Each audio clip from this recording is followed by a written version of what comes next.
Lamɛnbaw an ka foli bɛ kala se aw bɛɛ lajɛlen ma an bɛna kana kumakan dɔw ka olu dala minɛ kumakan min ni o bɔra Imam Mahmud Diko ale yɔrɔ a nana kana o laseli ka o kɛ ɲɔgɔnkunbɛnba dɔ o senfɛ ɲɔgɔnkunbɛn min ni o tɔgɔ dalen don Bamako la n'an ko ma ko Forum de Bamako o tako 22 ɲɔgɔnkunbɛn in a kuma minnu bɛ yen ni olu tun bɛ k'a fɔ o tun bɛ don hakilina minnu kɔnɔna na kuma sigilen tun bɛ fɛn min kan o ye musolakaw hɛrɛ lakana fo kana se yiriwali ma Bamako ɲɔgɔn kunbɛn tile 3 ɲɔgɔn kunbɛn don min daminɛna dabata kalo in n'o ye nin kalo in n'o ye san kalo 5nan a tile 26nan 27nan kana se 28nan ma 2022 min ye lajɛ in ye a bɛ ka kɛ yɔrɔ min na o ye dunanjigiso min bɛ an fɛ yan n'a bɛ wele ko Azalaï Hotel Imam Mahmud Diko a ye fɛn min fɔ ye an bɛ jɛ ɲɔgɔn fɛ ka o lamɛn bamanankan na.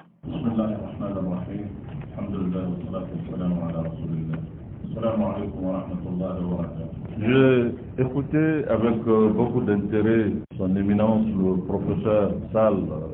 Ne ye karamɔgɔ dɔnikɛlaba Sall ne a ka kumaw lamɛn ni nafaba ye. Qui m'a toujours impressionné chaque fois que je l'écoute. Tuma tuma ne bɛ professeur Sall lamɛn a ka kumaw u bɛ diya ne ye kosɛbɛ a bɛ taa n jimi sira fɛ. J'ai toujours quelque chose à retenir. Tuma bɛɛ lajɛlen na n'a kumana fɛn dɔ bɛ yen min bɛ to ne kɔnɔ a ka kumaw na. J'ai écouté aussi Madame la ministre. N ye ministremuso in fana ka kumaw lamɛn. Je m'excuse vraiment de parler de cette façon.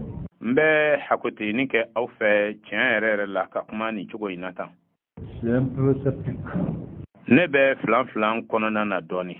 Bien que je suis un homme de nature très optimiste.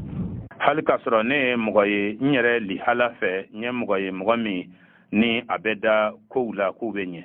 Mais je suis un peu sceptique. Nka tiɲɛ yɛrɛ la n bɛ filan na dɔɔnin. Quand j'entends aujourd'hui na ne bɛ a mɛn bi ko qu'on parle d'autonomie, ko ka se i yɛrɛ kɔrɔ ni da bɛ don o kuma ninnu na. De penser des institutions qui vont être là, qui vont se débarrasser de tout.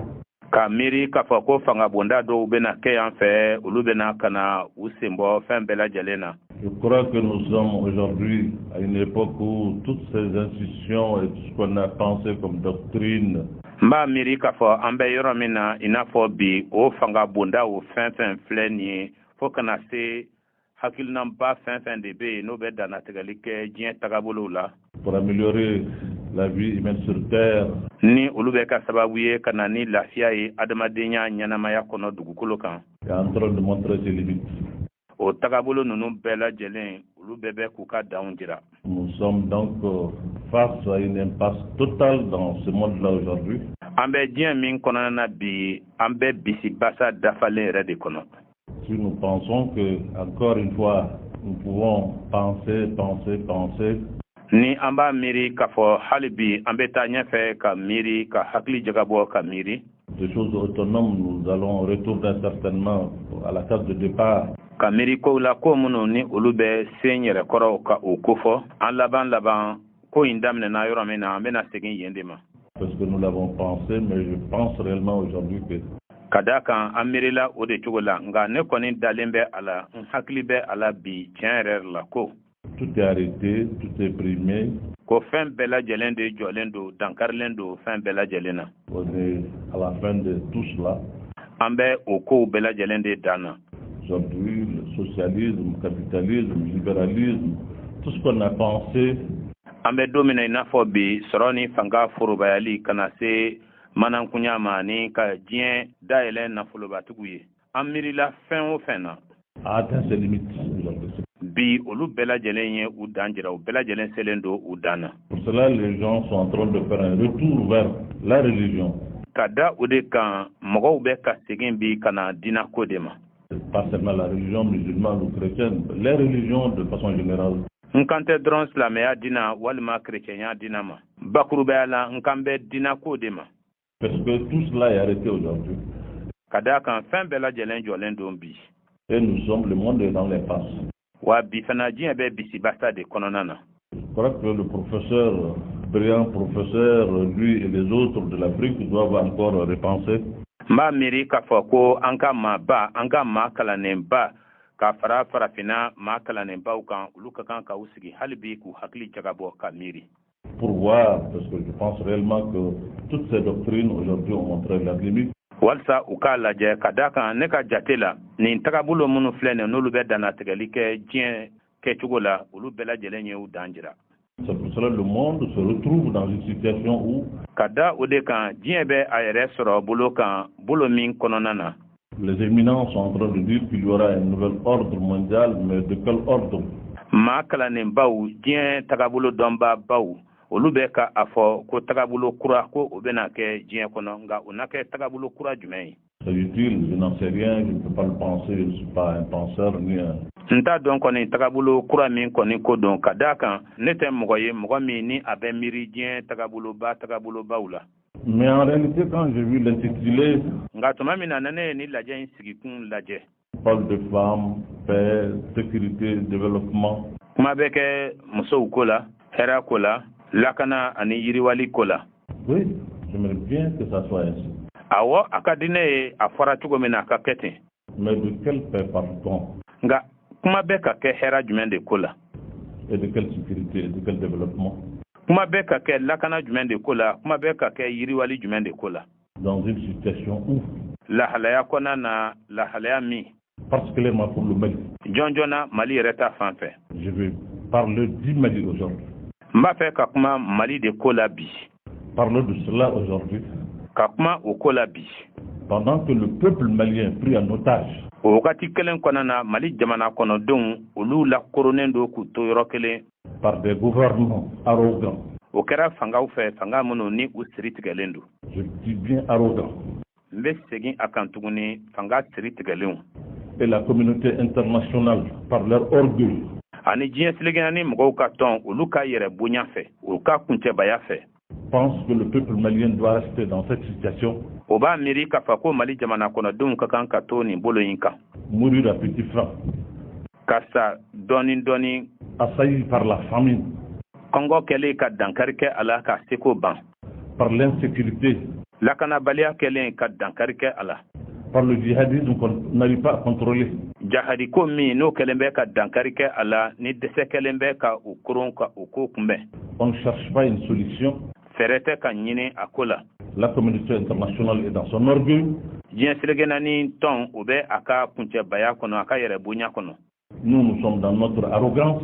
an bɛ an ka siritigɛlenya kɔnɔ. Et le peuple est en train de mourir. ani jamana kɔnɔdenw bɛ a la ka sa. Vous venez parler de paix, de sécurité et de quoi ici? aw bɛna ka na kuma hɛrɛ ani lakana ani fɛn jumɛn de ko la yan. De quelle paix s'agit-il? hɛrɛ jumɛn de ko don. Je le lui ai dit, je lui ai dit, je ne vais pas parler. n ye a fɔ a ɲɛna ko n tɛna na kuma. Si vous me faites parler, nka n'a ye na kuma. ben si je dois répondre demain, on va aller ensemble. nka n'a kɛra k'a fɔ ko sini ko n ka kan ka taa jaabili kɛ fan wɛrɛ fɛ nin kuma ninnu ko la ne n'aw bɛ taa ɲɔgɔn fɛ dɛ.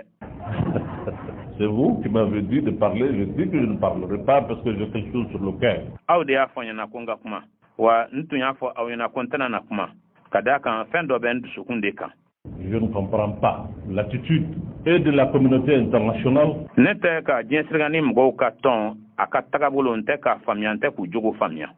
Dans leur orgueil pour dire que nous avons dit ceci, il le faut. u ka yɛrɛ bonya u ka kuncɛbaya kɔnɔna na walasa k'a fɔ an tun ye a fɔ tan wajibi don f'a ka kɛ tan. Des élections, de ceci, de cela. kalataw dɛ nin ka kɛ tan dɛ nin ka kɛ tan dɛ. Mais le béaba du droit de l'homme. nka adamadenw ka josariya yɛrɛ daminɛlan ye fɛn min ye. C'est d'abord le droit à l'existence. o de ye josariya min bɛ tali kɛ fɔlɔ ɲɛnamaya yɛrɛ la. Mais le peuple malien aujourd'hui nka Mali jamana kɔnɔdenw bi est menacé dans son existence. dankari kɛlen don ale la ka ɲɛnamaya de kɔnɔna na. Ben, on est là en train de surenchère. an bɛ yan namara kow ni karabu kow de la. Et faire des choses sur... ka kow ta k'u don ɲɔgɔn kɔnɔ. Sur quand est-ce qu'il faut faire des élections, quand il ne faut pas le faire. K'a fɔ de ko an kan ka kalata kɛ wagati jumɛn na an man kan ka kɛ wagati jumɛn na. 18 mois, 20 mois. kalo 18 dɛ kalo 20 dɛ. 30 mois, mais écoutez. kalo 30 dɛ a y'aw jɔ sa a ye lamɛnni kɛ. respecter un peu ce peuple. C'est pour cela que j'ai parlé de l'arrogance de nos dirigeants. Je le dirais ici.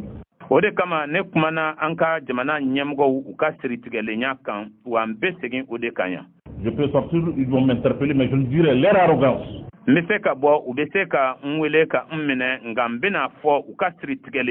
l'orgueil de la communauté internationale, c'est le peuple malien qui est en train de payer ça.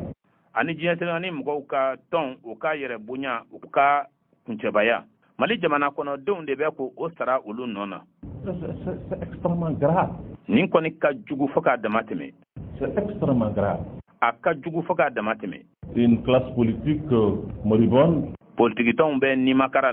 qui ne bouge pas, qui n'existe plus.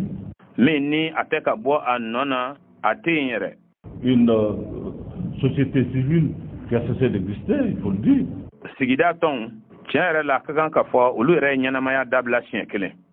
Et aujourd'hui, on est trimballé, le peuple, entre des gens qui veulent une transition indéfinie, des gens qui ont des principes.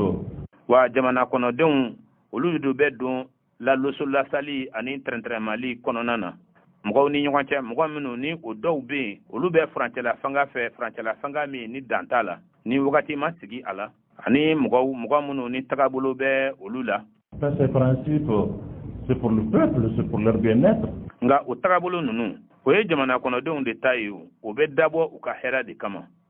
Si, au nom de ces principes, le peuple malien, l'Afrique entière doit assister à sa destruction, à son effondrement, sans lever le petit doigt.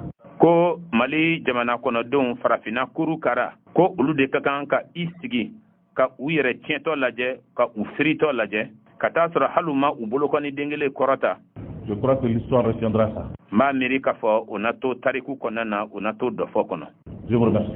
Mais awfu la memba unya fawena chugomina nikunye Imam Mahmoud Dikoye nyo ku memba min to ko dalen do Bamako la no e forum de Bamako e utako mugan ani flana nintuye ale o keneka akmeta ka anyasin famima o ye musulaka u hera lakana ani yiriwali forum min ko falen flani me kalotle mugan woro mugan wulumla mugan shekin bafla ani mugan fla hotel Azalaila no e dunanjigi so e Bamako ka kuna fani la se awma baraku bokum ambe awfu